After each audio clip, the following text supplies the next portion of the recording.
আমার বিবি সাহাবা যখন পুটলা করে দিল, আমি আবু বকর করলাম ওই পুটলাটা মাথায় করে নিয়ে সমস্ত মাল দৌলত গুলো ইয়া রাসূলুল্লাহ আমি আবু বকর আপনার দরবারে নিয়ে আসলাম।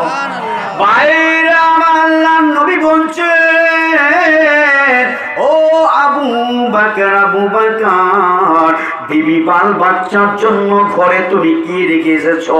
আল্লাহর নবী সাহাবা আবু বকর বলছেন, ইয়া রাসূলুল্লাহ, ইয়া হাবিবাল্লাহ, হুজুর, আমি আমার বিবি বাল বাচ্চার জন্য আল্লাহ এবং আল্লাহর রাসূলকে রেখে এসেছি।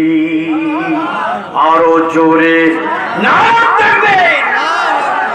এবার বলুন, আমাদের ইমান কার মতন হওয়া দরকার?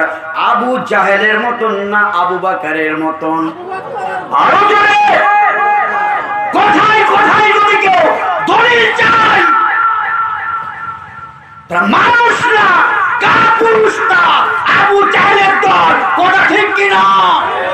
তাদের সঙ্গে আমাদের কোন সম্পর্ক নেই, কোন সম্পর্ক নেই মিয়া। তারা বাতিল, বাতিলদের সঙ্গে আমরা মোকাবেলা করার জন্য 24 ঘন্টা আমরা তৈরি আছি। কথা ঠিক কিনা?